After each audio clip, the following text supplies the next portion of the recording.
Herkese merhaba arkadaşlar. Hafta içindeki tek boş günümde sıra sıra incelemelere devam ediyorum. Arka plan fon zaten aynı. Elektrik halen yok. Videoyu daha önceki videoyu izleyen bugünün hangi gün olduğunu anlayacaktır. Neyse şimdi sırada arkadaşlar Akkostar bir LED ışık var. Acil durum ışığı diye geçiyor. Şarj edilebilir acil durum ışığı. Şimdi özelliklerini bir sizlerle birlikte bir bakalım, kutu üzerindeki şeyleri bir okuyalım. Light Dimmer özelliği var. Şunun ne olduğunu bilmiyorum. Çeviririz. Enerji saving neydi kaydeder de. Yani az enerji harcıyor kısacası, onu diyeyim arkadaşlar. LED varmış, yüksek parlaklık. DC 12 volt soketi var. Bir tane fişi var, takıyoruz. Çok dayanır. Kullanım kolay. İyi bakalım. Burada belli başlı bir şeyleri var arkadaşlar. Özellikleri yine yazıyor. 9 miliamperlik bir pile sahip olsa gerek. 1 watt ve 20 sm'de ledleri varmış arkadaşlar. Uzun batarya ömrü sağlıyor. Bir şarjla galiba 4 saat mi götürüyor ya da düşük enerjiyle 4 saat mi götürüyor? Onu bir çevrim sizlere daha sonra. Yani şey sağlıyormuş. Fener özelliği de var arkadaşlar. İleriye kadar, hani bayağı yüksek bir şeye kadar götürüyor. Yüksek şey dediğim bir 10-15 metreden fazla. Nasıl kullanılır özelliği de burada arkadaşlar. Şarja takacaksınız 110 ya da 120 Watt'ta. Fişe takıp 6 saat şarj edeceksiniz. 6 saatte full şarj oluyormuş. Sonra yanlardaki tuşla ileri geri yaparak açıyormuşsunuz. İyi, güzel. En azından sallama bir bilgi değil. Hakikaten yanında o buton.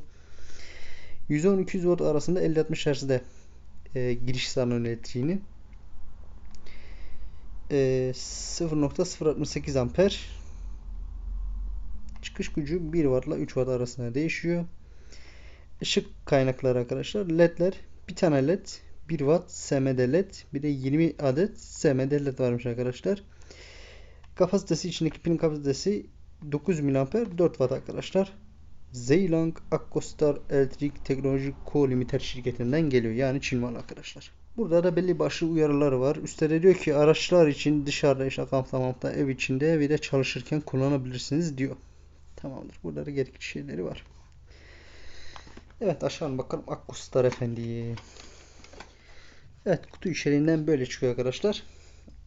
Bir tane teyp fişi var. Bildiğiniz, eskileri bilir. Yaş tutanlar. Bu biraz küçük geliyor. Fişe takarken biraz korktum ilk başta ama dikkatli olduğumuz zaman bir sıkıntı olacağını zannetmem. Yani çünkü tam fişe oturmuyor ve sallantı yapıyor. Olsun. Böyle bir fişi var. Şöyle bir ledi var arkadaşlar. Bu koruma bandı. Bunu söküyorsunuz. Artık bunun işimiz yok. Kutusuna atalım. Yani bir yerde garanti kağıdı gibi, işte hiç açılmamış. Arkadaşlar led feneri yakar. Şöyle bir feneri var önde. Şurası. Şöyle ortadayken boşta, şunu indirdiğimiz zaman şuradaki ledi yakar arkadaşlar. O da şöyle bir aydınlatma sağlıyor. Şimdi 20 tane led dediği bu arkadaşlar. Bir tane led dediği bu. Bu daha iyi lan. Bir tane olmasına rağmen daha iyi. Şarj girişi burası. Bunu buraya taktıktan sonra, yani şöyle ya da böyle takmanız fark etmez. Herhangi bir şekilde takın. Taktıktan sonra kırmızı led yanacaktır arkadaşlar. Yalnız full şarj olduktan sonra led sönmüyor. Hala led yanık kalıyor arkadaşlar. Onu da söylemiş olayım. Arkasında yine bilgileri var. Akkostar AK 54-55 model. Yine giriş voltajı, çıkış voltajları vesaire filan burada yazıyor. 9 mAh 4 Watt'ta çalışıyor. Kalite kontrolden geçmiş. İyi, güzel, kalite kontrolden geçmişse de güzel. Şu altta bir ip bağlama yeri var. Bir şeye bağlama yeri var ama kutu içinin ip çıkmıyor. Keşke o da olsaymış. Bana o kadar şey yapmışsın. O da olsaymış. İyi ürün arkadaşlar. Ya şöyle tek şeyde fenerle kullanabilirsin. Tek elle rahat rahat sığıyor zaten. Tabii küçük çocuğun neredeyse kolay sığmaz ama bir yetişkinlerine rahat rahat sığar arkadaşlar. Şöyle de açabilirsiniz. Acil durum ışığından kasıt işte, ne bileyim, şunu yakarak tepeye bir yere bırakırsın şöyle. Ne bileyim. Şu an zaten elektrik yok misal. Şöyle bırakırsın. Aydınlatıyor mu? Aydınlatıyor. İyi de aydınlatıyor. Yani kötü bir aydınlatması yok.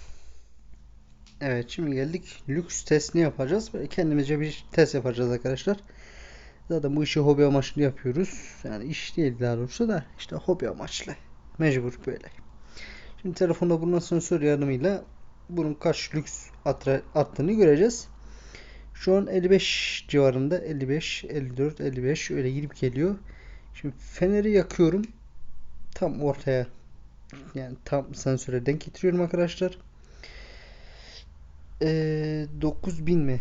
Dur bakayım, okuyamıyoruz ki.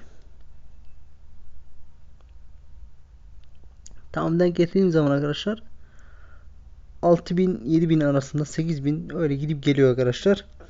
Biraz daha yakınlaştırıyorum. 9000'den fazla. 91.000 lüksü gördü arkadaşlar. Şimdi bunu kapattık. Zaten siz de ekrandan büyük ihtimalle görüyorsunuzdur. Olmadı yakınlaştırırım ben burayı. Telefon eski olduğu için ekran kaydı alamıyorum o yüzden. Şu kısmı açtım arkadaşlar. Tahmini 2 karışlık mesafeden telefon üzerine tuttuğum zaman arkadaşlar 600 lükslük bir aydınlatma sağlıyor. Yakınlaştırdığım zaman yani şöyle şuraya kadar getirdim arkadaşlar. Şimdi 9000, 8000, 9000 arasında gidip geliyor. İyi bir değer. Daha yukarı yani böyle boy üstü tuttuğum zaman arkadaşlar tahmini böyle 1.80 civarında tuttuğumuz zaman arkadaşlar 96, 97'ye gidip geliyor. Işığı hemen algılıyor yani iyi.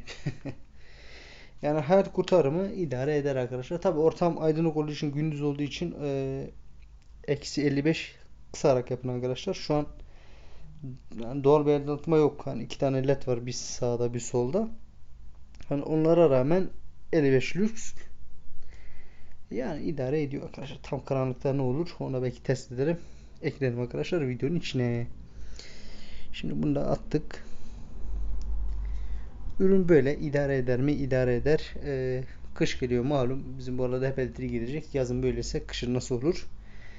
Onu bilemiyorum ne yazık ki. O yüzden bu ürün böyle hayat kurtarıcı olabilir. Evet. Umarım da faydalı olmuş sizler için de. Fiyat hakkında bir bilgim yok ama tahmini olarak 180 liralık bir fiyat bandına sahip olabileceğini düşünüyorum. Çünkü ben almadım. O yüzden. Hadi bakalım. Bir sonraki videoda görüşürüz. Bay bay.